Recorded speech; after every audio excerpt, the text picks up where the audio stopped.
Hello, everyone. Thanks for joining us today. This is the third webinar of our monthly Mindfulness and Menopause webinar series. And we will have more to come each month throughout this year. Skylar Griessel is here as our mindfulness mentor to share some information and practice on hot flashes and the vagus nerve. My name's Kim Fancher, and I will be your moderator for today. I, for one, am looking forward to learning more about how the vagus nerve can impact our menopause symptoms. So let's pass this on to Skylar to get us started. Hi, Skylar. How are you doing today? Hey, Kim, glad to be here. I'm very well. Thank you. How are you? Doing great. Looking forward to this. I don't really Thanks. know much about the vagus nerve, and especially how, it can help with helping with our symptoms that we experience every day. So Yeah, this will be really good information. yeah, I sure hope so. It sounds very scientific, but it's stuff you're already doing that we're going to practice. And it's just like every other health topic. It's all connected, you know? Yes, So indeed. yes, thank you so much, Kim. I'm very happy to be here for webinar number 3. I'm excited to continue to come back and teach you how mindfulness can help you cope with menopause and kind of walk through that journey with confidence and smiles. My name is Skylar Griessel. I am a mindfulness mentor. I'm also a certified yoga instructor, meditation instructor, and Pilates teacher. So I'm very involved in the health and fitness world. And as I said before, it's all connected. So we are definitely talking about your holistic health today. So not just menopause and here I am in this one tiny health journey, but how stress relates to that journey and how it affects your sleep and your diet and your fight or flight response. We're going to talk a lot about stress today. So before we get into the topic, let me remind everyone that everything reflected in this presentation is that of the individual presenter. I am not a doctor. I've got lots of certifications and lots of experience, but I am not a medical professional. So please always consult with your doctor before making any changes to your diet, your exercise routine, or your prescriptions. Now, this series consists of a bunch of different mindfulness practices to cope with some of the symptoms of menopause. We've done 3 presentations now, all on hot flashes, right? Everybody's favorite symptom of menopause. So we talked about visualization. We went through a couple cooling breathwork practices. Today, we are talking about the vagus nerve. I'm very excited to share that we get to talk about sleep problems, which is definitely something I struggle with in my personal life. So I'll tell you a little bit how mindfulness practice has helped me deal with sleep problems and how menopause kind of affects our sleep. We will also talk about emotional health through this series. We'll go through a little bit of anxiety, depression, the symptoms of those things and how to manage them. And of course, how mindfulness practices can help lower the symptoms or reduce the symptoms of some of those mental health issues. And then, of course, we'll talk about libido. We know that this is affected by menopause. It's a tough part of the journey and it's kind of taboo to talk about. So we're going to break that taboo and talk about libido. And I'm really excited to take you through a body scan meditation and a body positivity affirmation meditation during that series. So hopefully you can join me then. For now, let's talk a little more about the vagus nerve and your nervous system in general. Now, each of these presentations include a hands-on mindfulness exercise or practice. So I promise we'll get there. Please feel free to ask any questions in the chat, or if there's something that's relevant to you, feel free to share because you'll learn a lot from each other that you won't learn from me. So feel free to keep that conversation going. I know Kim will let me know if there's any questions, and I'll leave time for questions at the end. So you might be asking what your hot flashes have to do with your nervous system. It is all connected, right? We know that by accessing the relaxation response, where is the gateway to relaxation in the brain and in the body? If we can access that, we can reduce stress over time, help cope with depression and anxiety. And we know those things are very much connected to our fight or flight response, which is really what we're talking about today. That rush of chemicals, that release of hormones in the body, in the brain that tells us to fight or to flee. It's directly related with some of the symptoms we see in menopause, not just emotional, but also physical, such as hot flashes. So today we'll do a settle-in activity. So before we even jump into all the science, let's just take a couple deep breaths. And then we'll talk about the science. We'll go into what the vagus nerve is, where it is. We'll actually put hands on the body so you can kind of feel it. And then we'll talk about how the vagus nerves help us cope with hot flashes, both in the moment and over a long period of time with consistent practice. You know, if you don't take anything away from these sessions, I want you to remember that consistency is key. The more consistent you make your mindfulness practice, the better your results. Of course, we'll do our breathwork practice. I'm excited to lead you through that today. And then we'll do a little question and answer. I also have a little video for you that won't take too long, and that'll be about halfway through our presentation. So let's check in. Feel free to take your hands off the keyboard or off your cell phone. Take a deep breath. Just assess what's going on. Mentally, physically, maybe even in your environment. What emotions are you experiencing? How are you feeling in your body? What's your energy level? What's your stress level? And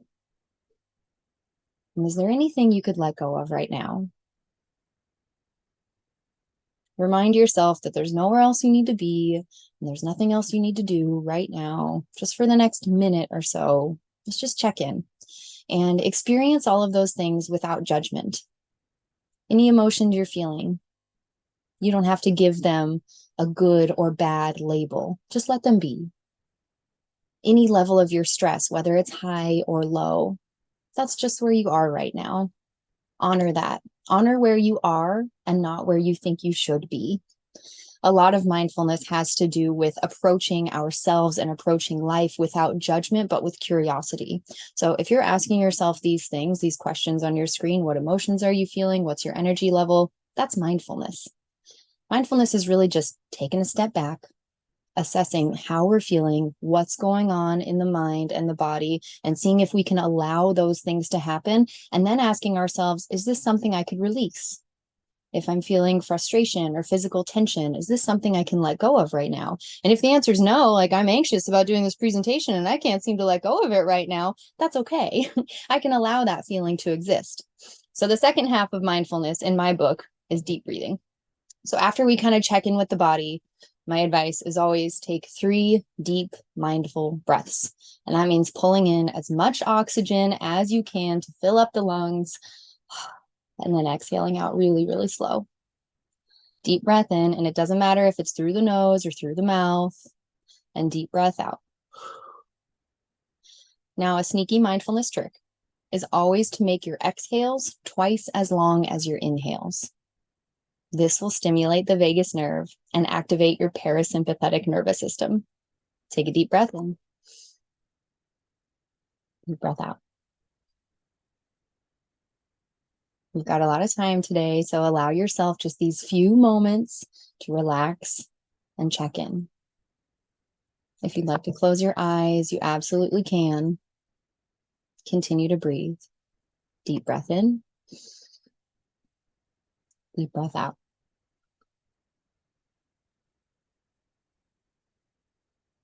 Deep breath in.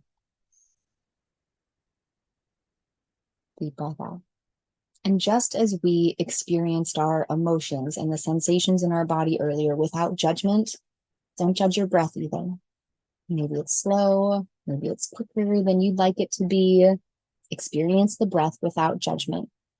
Feel air coming into your lungs and nourishing every cell in your body. Exhale and let go of anything that doesn't serve you. Maybe it's tension. Maybe it's some of those judgmental thoughts that we just naturally have as humans.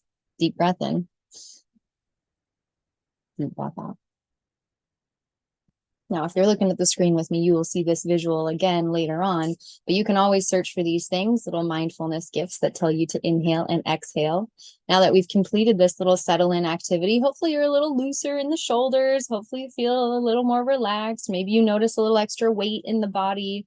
That's what happens when we practice deep breathing. The body automatically responds. And every time I do a meditation or a mindfulness practice, people say, oh my gosh, I feel so much better. Or like, wow, I didn't know I needed that. My shoulders were up here and now they're down here. That's what we're talking about today.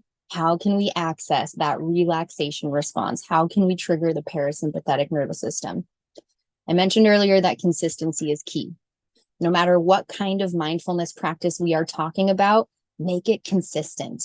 Maybe it's journaling or photography or yoga or quiet meditation or walking meditation.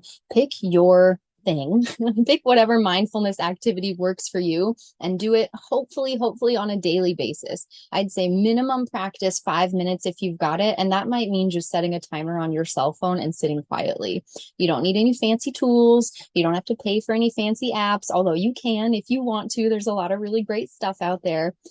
But being consistent with whatever your practice is, daily, is going to yield bigger results. Now, when we talk a little bit about menopause, during a hot flash, it's probably very, very complicated to sit down and just calm down and sit quietly. So we have some other tools we can use for that, like the cooling breath that we learned last time, pulling in cold air from the tongue, or box breathing, really focusing the mind on those numbers. This kind of practice we're doing today is a deep breathing practice to stimulate the vagus nerve. Now, I'm telling you consistency is key because this practice is really going to benefit you in the long term. Although this may alleviate a hot flash in the moment, that slow, controlled exhale to tell the body, I am safe, it is safe to relax. We'll get into this a little more during our practice. That's going to help you cool down, but over time, from classical conditioning, if I'm doing that every single day, I train my brain to know that we are safe, we are relaxed when I'm doing that practice, and it will hopefully alleviate that hot flash a little bit quicker. So that's what we're trying to do today. And studies have shown from Cleveland Clinic, Mayo Clinic, Berkeley University, studies have shown that consistent mindfulness practice can help a person get to a state of calm and can aid in coping with hot flashes. So this is all thanks to the vagus nerve. And we know that consistent meditation practice is good for us in general. Some studies have even shown that it's linked to longevity, increasing the length of your telomeres on your DNA, which is linked to longevity or longer life. So we like mindfulness. We like meditation. We know it's just good for us and it's free. Now, breath work and the vagus nerve. We know that hot flashes can trigger or be triggered by a fight or flight response. And because of all the hormone changes going in your body, it sure doesn't take much. Maybe it's a temperature change, or somebody cut you off in traffic, or there's so much on your to-do list. All of those stress responses sometimes can also trigger a hot flash, which is the last thing you want if you're already stressed out. So that's why this consistent practice is so beneficial. Now, one of the best things you can do to cope with a hot flash long-term is practice consistent breath work. And we know that deep breathing stimulates the vagus nerve. So even if you're in your meditation practice and it's a little uncomfortable and you're thinking, gosh, what is this doing for me? Where are the benefits? Keep going. Keep going. It's just like when you go to the gym on New Year's Day, January 1, you may not see results, but if you keep going every single day, probably going to feel pretty good by January 30th. So that's my message to you. I would say give yourself a little sticky note or a little call to action that you might be able to put in an easy to see place where your mindfulness activity would happen. Maybe it's a sticky note on the bathroom mirror. Maybe it's a little token or a reminder in your car to just check in before you walk into the office, or maybe before you start your car or go in to see your family. All of these things are good ways to just say hello to our vagus nerve. Your vagus nerve is located at the base of your skull. It's in your brain stem. So it's directly connected to the bottom of your brain. So if you take your fingers, you can actually just feel the base of your skull where everything kind of sinks in. And although I can't actually trigger the vagus nerve because it's teeny tiny, that's where it starts. It starts up at the base of the skull, the bottom of your brain. It travels through the brain stem. The vagus nerve actually goes through your lungs. It touches your heart.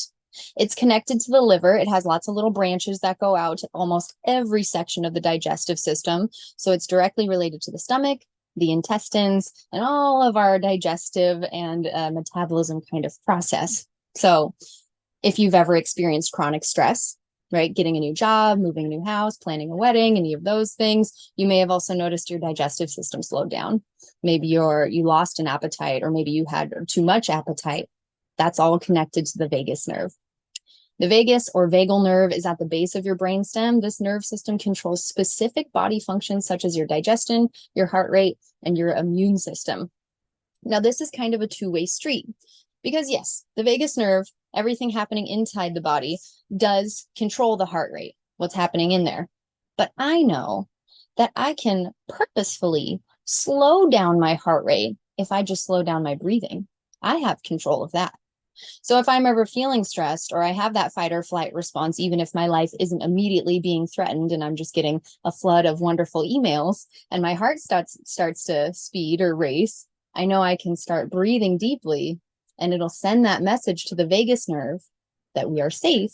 And the vagus nerve sends that message all over the rest of my body, telling the lungs, it's okay, we can take in a little more air, we can breathe a little slower, we don't have to breathe quickly because we're not running from anything.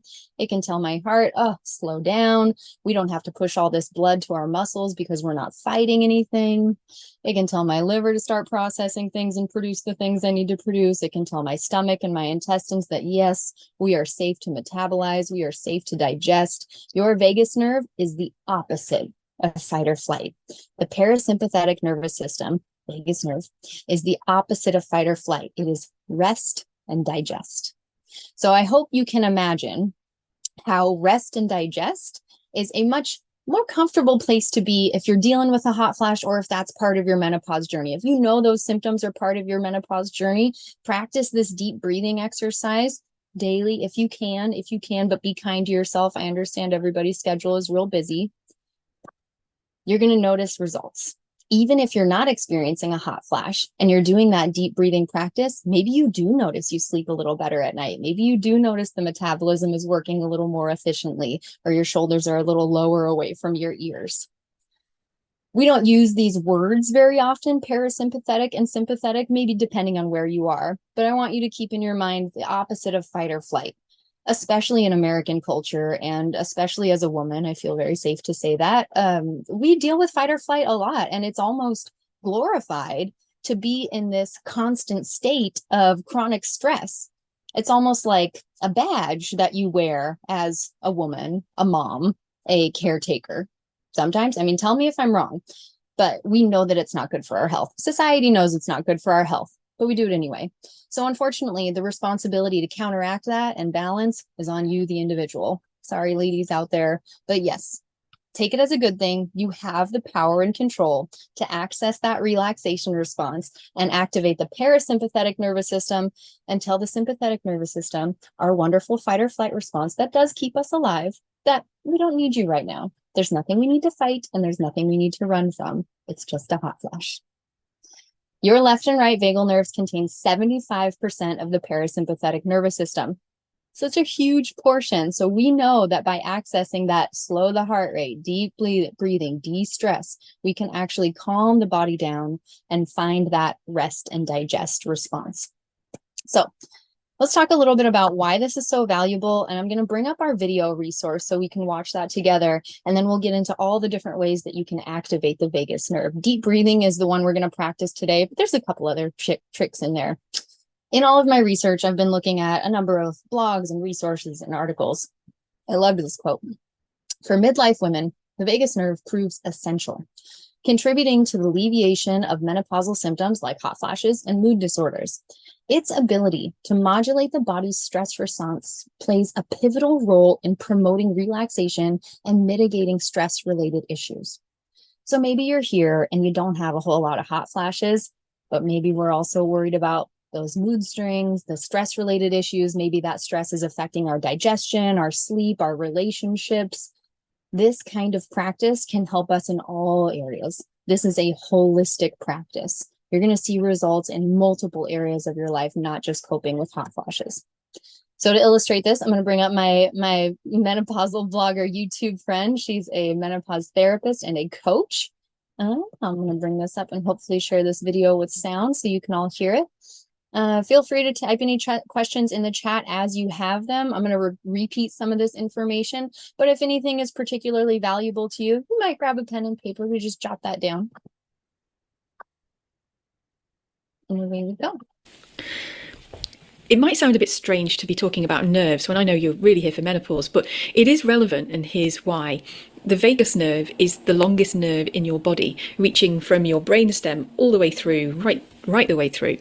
And it's a way for your body to speak to itself, and it's affecting activity in the brain, in the body, in the adrenals, in the stress hormones. It's a way for your body to receive information on whether it needs to turn up or turn down different kinds of hormones and neurotransmitters, things like stress hormones and serotonin. So it's all about how good we feel in ourselves, as well as that wider perspective of something that we call health. So it is important. Its job is to keep you safe, to keep you out of harm's way. So it will detect what's going on in your inner world and your outer world to be able to know whether it needs to turn up the stress hormones or turn them down. Hoy abracé a mi papá. Hoy yo puedo saltar la cuerda. Hoy ando en bicicleta. So the issue is that this system, this wiring, this circuitry has evolved over millennia, over times where we needed this quick reaction, this quick fear response, this fight or flight situation that we may have been in the past. But these days, we can still get that same response just from sitting here in your own home. It's not like there are people right now banging on the door trying to come in and steal all my stuff. It's more that there are emails coming in that I can't keep up with and I feel overwhelmed. I've got the TV on and the news is coming at me and I'm feeling helpless about that. There's people that have expectations around their needs, around things that I need to be able to do for them and provide for them. And then I might be thinking about things that have gone on in the past that are still troubling me, and I'm waking up at 3 or 4 a.m. and it's ruminating and I'm thinking about how I still haven't dealt with that. And then also I'm worrying about how I'm going to cope with stuff in the future. There's past, there's present, there's future. It's all affecting my vagus nerve response, the tone of my vagus nerve. It's a totally normal response, to be honest. It is normal, it is healthy. But the problem is when it's being activated so frequently, all day, every day, even during the night, then it's going to start to turn down systems and hormones and neurotransmitters that are all about thrive. So we see less energy, we see more lethargy. There's less digestive ability. So I might be trying to eat the best I can, but if my vagus nerve is getting turned up a notch all the time, then I'm not able to use that food, digest it properly, assimilate nutrients and make hormones from that, let alone being in perimenopause and having fluctuations in hormones and neurotransmitters that affect how I feel on a daily basis. It can affect my libido, it can affect my weight, mental health, brain fog, focus, all things that are affected and influenced by what's being picked up by the vagus nerve. So what I really want to tell you about are the ways that you can start to switch away from upregulating the vagus nerve and turning up the dials on the stress hormones quite so often and start to turn up the thriving mechanisms in the body. And the thing is that this is more about, or just as much about, maintenance rather than fighting fires in the moment. So I want to share some strategies with you right now that you can start doing today to be able to do this so that you can improve things like brain fog, migraine, energy, sleep, just feeling a bit better about yourself, a bit less off kilter with it all. So Number one is all about movement, stretching in particular. This is why some of the Pilates and the yoga movements are particularly good, because it's literally like massaging the vagus nerve in place. And then the other movement-based one is about going for a walk, but not just walking, not just storming about, but noticing what is in your environment. Notice what colour the sky is, what are the birds doing, where are the leaves? You know, noticing what's going on in that environment, you're more likely to be able to calm this system down. Number two is all about breathing. And I know we all breathe, we all know how to breathe, but it's not always about deep breaths, diaphragmatic breathing. Oh, and by the way, all breathing is diaphragmatic. You can't actually breathe without your diaphragm. I've tried it. It didn't work very well. So what we're trying to do is breathe a bit slower, trying to breathe mainly through a nose, trying to keep your mouth shut. And that's telling your body via your nervous system, via that vagus nerve, that you're in a calm state, you're in a calm environment, you're able to thrive. There's a really nice quote that I'm going to read out. I've got it written down just down here by a guy called Max Strom, and he's a leading author in this whole world of breathing. Looking him up, he's written some good books. So he says, some doors only open from the inside. Breath is a way of accessing that door. I think that's a really good summary of what we're getting at here. You'll also notice that if you put your hands on yourself as you breathe a little bit slower, It doesn't have to be deeper, but just trying to slow down the breath. You'll notice that you automatically start to do that and it feels calmer. It's a bit like giving yourself a hug. You get the oxytocin from that contact. It doesn't have to be from somebody else. It can be your own hands. That's probably the best way, actually, because you've also got that feeling of protection. You know, don't hurt me. It's a protective feeling. Which leads me to the third thing, which is massage. And it doesn't have to be about you making an appointment and going somewhere to have somebody give you a massage. It can be far more simple than that. You can do this yourself by massaging your hands, your arms, your feet, your own shoulders, or have your partner do that for you. Again, thinking of how we can make this a regular part of life, a regular routine. There's even vagus nerve points on the feet, so you can massage those, or you can do what I do and get an old tennis ball and just roll your foot across it, or using an acupressure mat. Like I've got a Shakti mat that I stand on, sometimes with my socks as well, because it's pretty sharp. So this vagus nerve thing has been so well researched and studied, and it's so well understood now. We have a thing called vagal tone, which can even be measured. And this is done by tracking your heart rate in combination with your breathing rate, because we know that as you breathe in, your heart rate speeds up slightly, and as you breathe out, your heart rate then decreases slightly. You can try it for yourself on your own pulse. You'll notice that there is this variation, very small but definitely there. So your vagal tone is measured by the difference between your inhalation heart rate and your exhalation heart rate. You don't need to worry about this. Basically, the greater the difference, the better it is. It's a bit like a measure of resilience, how able you are to flex and bend and go back to a nice calm state after a stressful situation. It means that you're more efficient in how you manage stress, whether that's happened right now or in the past, and the kind of influence that's got on your overall health. So in general terms, we're saying you're going to be better able to manage blood sugar regulation, one of the key factors that does alter and change and needs support in this peri to postmenopause phase. And we have generally having a lower blood pressure alongside that better vagal tone. Again, cardiovascular health, the number one killer for women in this country. We need to be able to find ways to support and help ourselves around this. This is ideal. Fewer migraines. People who have a better vagal tone have fewer migraines, less brain fog, less anxiety, better digestion, and using the food that we eat in a way that actually helps provide us with the nutrition, and it's not just coming in and going straight out. So it's important you don't just leave these things to chance, but you actually do something and be proactive to help yourself around this. So I've given you 3 strategies, and we started with stretches and then breathing and massage, but you could take each of those and find your own ways around that. So with stretches, that could be about yoga practice. That could be about some different types of exercise that you do. With breathing, you might introduce some meditation.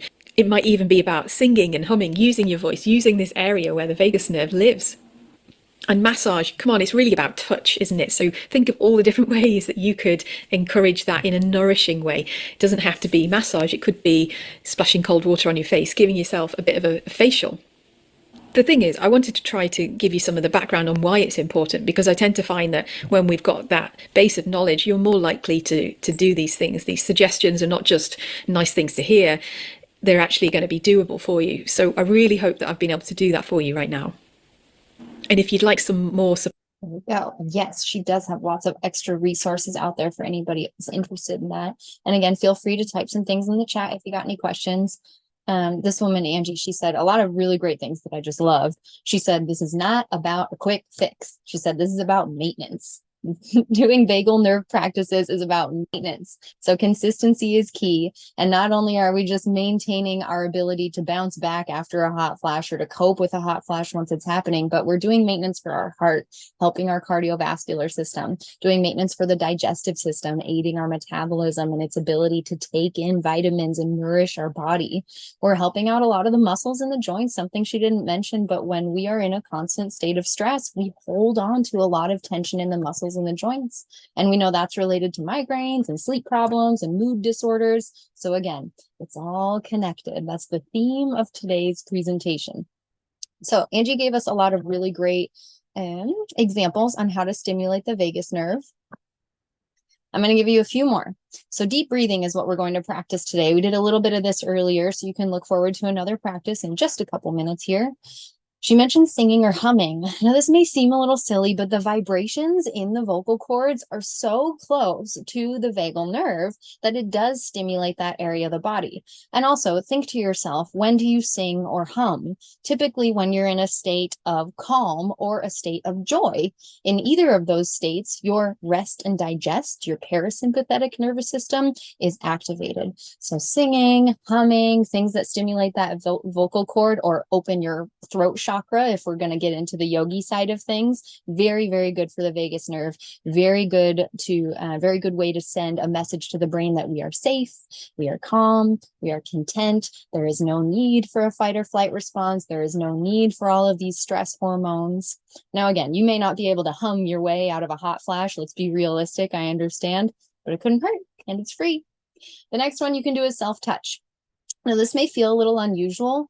As humans, we respond to touch. Just as Angie said, I mean, putting your hands over your heart scientifically releases oxytocin, releases serotonin in the brain. It just makes us feel good. So anytime you are stressed out, you're having an anxiety attack, you need a moment before you go into the house or the grocery store or the office, putting one hand over your heart, maybe even the other hand on your belly so you can feel the breathing, taking a deep breath in, feeling the breath move in your chest, feeling the breath move in your body, letting it out. That physical or tactile cue is another way to send a message to the body and brain that this is parasympathetic time. This is rest and digest time. Other ways you can do self-touch, you can always give yourself a little massage, and maybe that is just massaging the hands, pulling on the knuckles, kind of getting into the shoulders if you need to. You'll see people kind of rub their shoulders. Don't do it because you're stressed. Do it because you're avoiding stress. Do it because you're setting yourself up for success. We're going to do a little bit of massage in today's practice, just in light finger touches. I will say be careful with this one, self-touch and stretching during a hot flash, because if we're moving the body rapidly, it is going to speed up the heart rate. So although yoga and a lot of other physical things are very good for you, I might not suggest a yoga practice while you're in a hot flash. But I think consistent practice over time could alleviate the symptoms of a hot flash because of the practices associated with those physical movements. Feel free to ask me additional questions if you have questions about that. Cold exposure. So I love this. And these are all from the Cleveland Clinic, by the way. So this is probably something you're already doing. I remember when my mom would have a hot flash, I mean, it was December in Washington State, and she would throw open the sliding glass door and just go stand out on the porch because she was just so warm, and it was freezing outside. But it was the one thing she could do to actually alleviate the hot flash. So exposure to cold activities, maybe you don't have to throw open the sliding glass door, but you could wash your hands with cold water. You could splash some cold water on your face. This does stimulate the vagus nerve. If you can get some self-touch in there, in addition to that, more bang for your buck. Like she said, maybe a little facial massage. Now, if cold exposure is not available to you, right? If we're a little too embarrassed to go put our head in our friend's freezer, don't do that. There's a lot of other things you can do to stimulate the vagus nerve.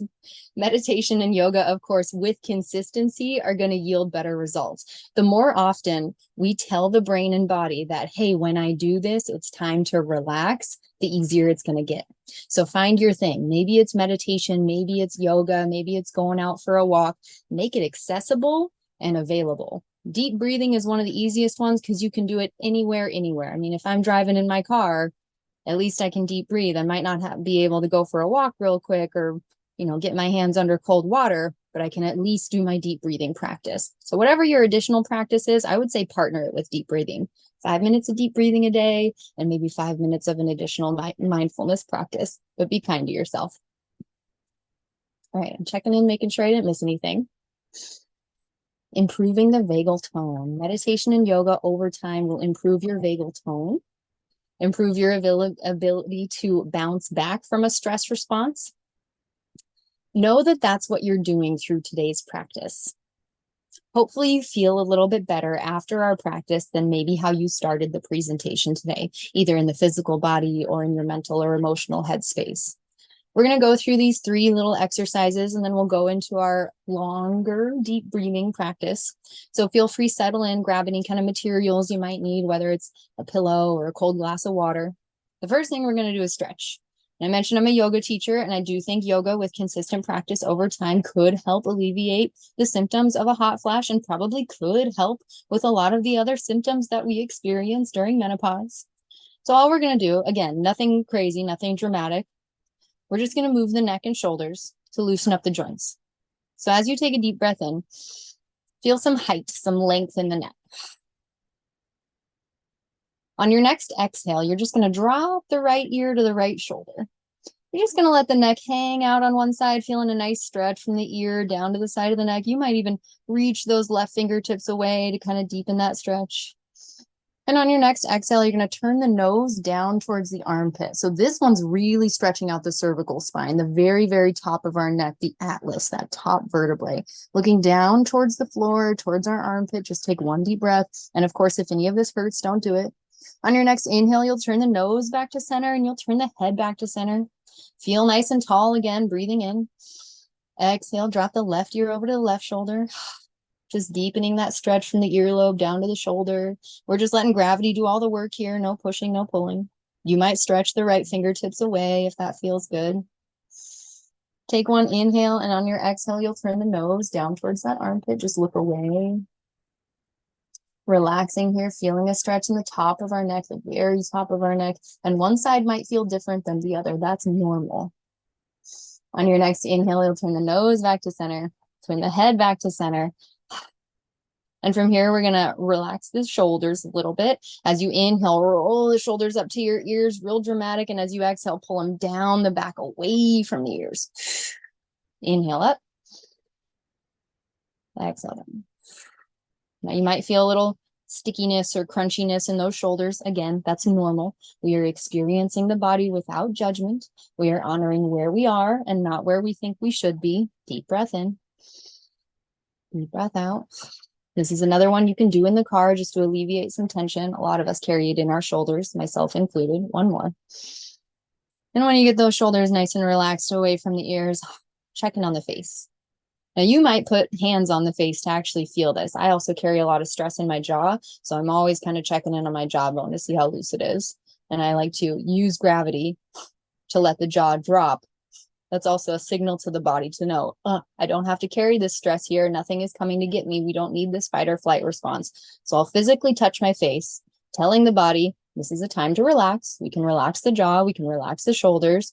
You might also touch the muscles around your eyes, or even at the sides of your eyes, your temples. We see a lot of people do that when they have migraines. Very relaxing, tactile cue. And you may respond, or you may massage the space between your eyes, that crinkle space that we get. I've got a good one. I carry a lot of stress there. So you might massage yourself that way. Continuing with that massage technique, now you might do circular massage. You may have that kind of temple rub circular motion. If that doesn't feel good for you, try dancing the fingers. And that's the best verb I have for it. It's just kind of lightly tapping the tips of your fingers all over maybe the face, maybe the neck. I'd say a good way to find relaxation is massage the trapezius, that muscle between the neck and the shoulder that gets very tight very often. Really kind of dancing the fingers around there and just checking in. Again, you're not trying to release or work out any knots. You're just saying hello. Do that on both sides.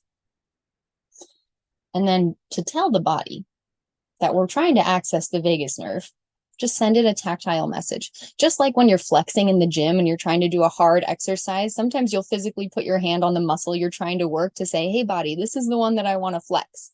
Let's do that with the nerves. So put the hands right at the back of your neck, right at the base of your skull, and just dance those fingers back and forth, just pressing lightly with the index finger and the middle finger. And you might kind of go up and down the neck, just right around the spine, just kind of feeling that area, just saying, hello, wake up. Time to relax. And again, consistency. If you're familiar with Pavlov's dog and classical conditioning, the more often you do this and follow it up with this wonderful relaxation mindfulness practice, the easier it's going to be for you to drop right into that rest and digest state. The last practice here is deep breathing, and this is going to bleed into our longer practice. So find a comfortable position. Maybe it's seated, maybe it's standing, maybe you're lucky enough and you get to lay down. Once you get to a comfortable position, take one more, just check in on the physical body, see if we can relax the jaw, relax the shoulders, unfurrow your brow. Try to make those exhales twice as long as your inhales, approaching every practice without judgment. Some practices look very different day to day, and that's normal as well. Sometimes I'll drop into a meditation and I'm just so uncomfortable, but that's really just telling my body that, man, I really needed this today. So even if it feels a little unpleasant, remember that this is temporary. This practice isn't going to take very long, and just assess how you feel afterwards. So even if it feels a little uncomfortable, allow that without judgment. Feel free to move if you need to. As you're seated there, relax the hands, uncross the legs. We want good blood circulation, so no crossed legs, no folded arms. Deep breath in. Deep, slow, purposeful breath out. Take 2 more just like that. Exhaling slow and controlled. Continue to breathe. And as you do, see if you can breathe in and out just through the nose.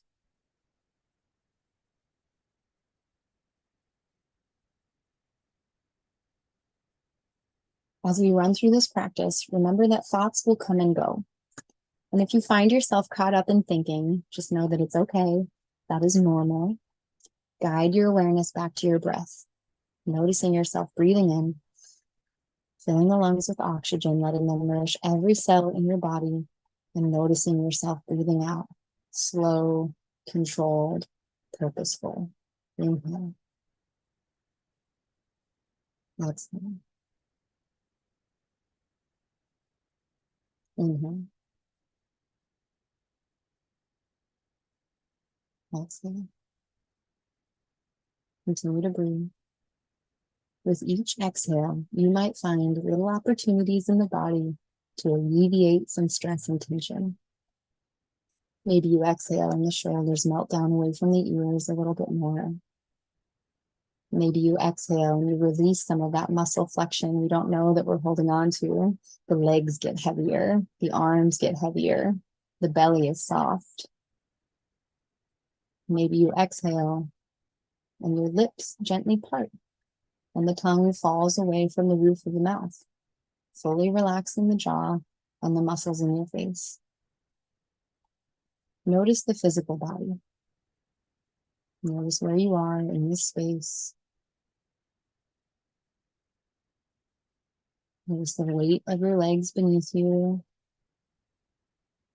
Notice the gentle movement of your breath, the physical sensation of breathing. And bringing our awareness to the breath itself. Noticing ourselves breathing in. And noticing ourselves breathing out.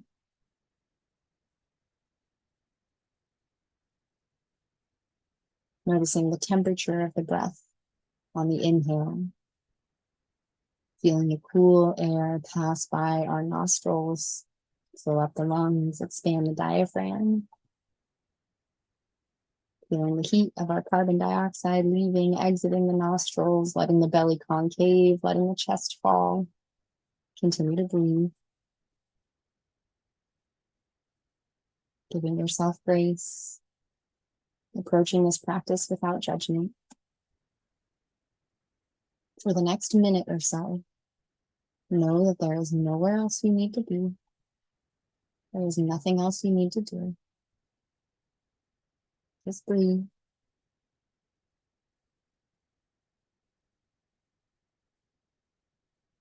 Slow, purposeful exhales, sending a message to the brain and to the body that we are safe. We are safe. We can relax. We can handle this. Sending a message to the brain and body that it is time to rest.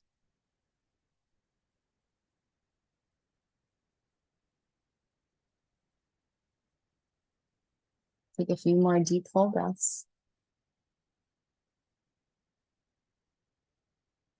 Making those exhales a little bit longer. And as we bring this practice to a close, If your eyes were closed, you could gently open them, see your surroundings with fresh energy. You might wake up the physical body again, rocking the shoulders side to side, maybe loosening the jaw, rocking the head. Shake the head yes, shake the head no. Remember, you can always come back to this process anytime you need it, whether you are in the car or the grocery store or at home. I'd say probably the best time to do any mindfulness practice is right when you wake up. I know that's very hard to get to. I know that, and I don't do it every single day. So be graceful with yourself, fit it in when you can, and work towards whatever your specific goal is. Anytime we do a mindfulness practice, it's always nice to check in and just kind of reflect. So feel free to tell me in the chat or maybe jot down on your own piece of paper, just how did that feel? Especially if we're new to mindfulness and we're not really sure what's going on, just how did that feel? Did you experience any challenges? Maybe it was really uncomfortable. That's allowed. That's okay. This doesn't have to be the fix all end all be all. I've got lots of other tricks for you. Was it easier or harder than you expected? I mentioned to you, sometimes my meditation practice is hard. Sometimes it's hard. Sometimes it's exactly what my brain needs, just like a physical workout can be really hard, but it's what my body needs. Other questions you might ask yourself in reflection are just, what do you notice about the body compared to when you started? What do you notice about the mind compared to when you started? Where could you incorporate this practice into your daily life? Now, this is really my call to action and my challenge to you. Where could you incorporate this in your daily life? Realistically, yes, of course, we all want to go to a 20-minute meditation sound bath practice. That might not always be available. So realistically, where could you fit this in? And then how many minutes could you dedicate? When we're getting into really specific goals, maybe it starts with just 3 minutes. Maybe we work our way up to 5. Maybe we're lucky and we get to start with 10. Any kind of practice you do, let it be your practice and own it. You own every single minute of that practice, whether it's 3 or 5 or 10 or more, own it. Consistency is key, even if it's just a little bit over a long period of time. Consistency is key. So those are my talking points about your vagus nerve related to hot flashes. I'm taking one look over at the chat. I don't see that I missed anything. Kim, do you have any questions for me?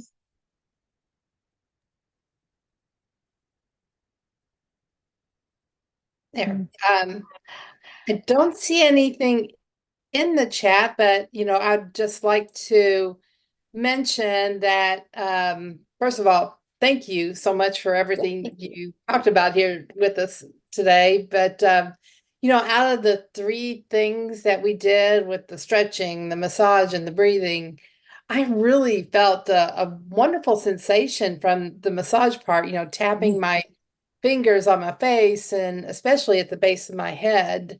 Yeah, It was amazing. It was like immediate relaxation there. yeah, there's a lot of science about that as well. There's a whole tapping, there's science. They use it in therapy, they use it in recovery and trauma recovery, and it does stimulate vagus nerve rest and digest. So I'm glad you noticed it. Well done, Kim. Yeah, And thanks for letting me be here.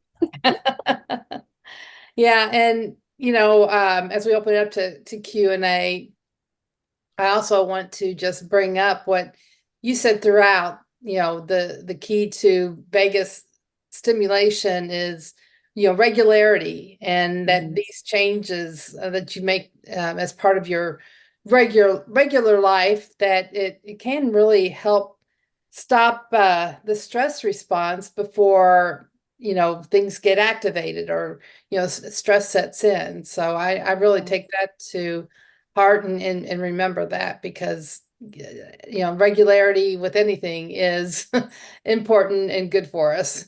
Yeah, it is. And it is challenging. So I tell people, move towards this, don't move away. Don't say, well, I'm doing this to move away from my hot flashes or my stress. Move towards relaxation, move towards like consistent practice. That's going to be good for you and something you look forward to instead of a chore. Absolutely.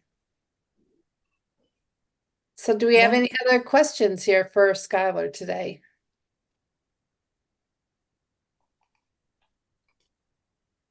So, Skylar, I know that it seems to me, so we're on the session number 3, and it almost seems like the prior 2 sessions, this almost kind of is a culmination of it, because a lot of the things that you talked about for using the vagus nerve to help were things that you covered in the first two sessions. So to me, it kind of pulls things together really well. Oh, good. I'm glad to hear you say that. And you're absolutely right, Colette. I mean, you and the listeners, we're all gonna hear about the vagus nerve a lot during these series. So sorry, not sorry, but sometimes that consistent learning practice of hearing the same thing over and over again really helps it sink in. Every kind of deep breathing practice I've got for you all is gonna help stimulate the vagus nerve. So I'm glad that kind of wrapped everything together for this 3-part series. And so kind of going down that pathway, combining the, can you kind of map out something for people in terms of combining the visualization component with the breath work? Something, nice and easy that people could do and kind of fit into their routine. Yeah. Everything that you said about if you are tapping into your parasympathetic, it's not just the hot flashes that you're helping, it's all these other things that show up during the menopause journey as well, and just for your overall health and well-being and stress level. Mm-hmm. Absolutely. And there's a lot of science behind a number of these practices: visualization, deep breathing, that cooling breath that we practiced in our last webinar. The connection is really solid because all of those have their own studies that say, well, this helps alleviate stress. Visualization helps alleviate stress. But we know deep breathing to trigger the vagus nerve also does that. So when I'm teaching these kind of practices, I advertise it as bigger bang for your buck. If you can do a deep breathing exercise and get into the visualization practice of a place, a sensation, getting all of your senses involved to promote that relaxation response, it's going to be way easier for your brain to produce those happy, feel good, less stress kind of chemicals. Okay, great. Thanks. No, as always, thank you so much for letting me hang out and letting me put out some of this great information. I appreciate you all. I'm looking forward to the next one. I've got resources. Yeah. Skylar, you provided some really great information for us, and thanks, Kim. And to think about, and the practice itself, as always, is so very helpful. Thank you. Yeah. And so here at Positive Health, we are leveraging the power of webinars and podcasts to build awareness on many other important menopause related topics. So I'd like to share with you all what's coming up. And our next webinar that we have in our series is going to be focused on the bladder and the vagina. So please join us on June 18th for that with Dr. DeWinter, as she touches on that topic. And then Skylar will be back again with us in June, the last Wednesday of June, on the 26th. And this time her topic is going to be more focused on finding relaxation before bed. So getting into some of those things that can impact our sleep symptoms that we have. But you can find the enrollment into those webinars at the by visiting the positivehealth.com/webinars site. And then also we have our upcoming podcast that will be released June 5th. And this one is going to be focused on osteoporosis and exercise. Joan Pagano had done a webinar with us a couple months ago, and she's back to join us on our podcast series as a guest to talk more about how osteoporosis and exercise, how that's impacted through our menopause symptoms. So please join us to hear more from Joan on that topic. And our podcast series, all of our episodes can be found at positivehealth.com/podcast. And I'd also like to mention that with the Positive Health program that we have, we know, some who could benefit from this program. If you know someone, they can sign up here at our positivehealth.gomohealth.care/enroll and enroll into the program. And, if you're with a company and you think this would be something really great for our company to take in as a whole, as far as education and benefits to our employees, please feel free to contact our partner, Dave, and his email address is ddrap@gomohealth.com. So I think that this wraps us up for today. Skylar, it looks like you got some resources for people to use. Available if you want them. There's lots of great stuff out there. But thank you so much for letting me come and present, Kim. Appreciate you. Well, thank you. And thank you to everyone who joined today. We really appreciate you attending and look forward to hopefully seeing you next month. Take care.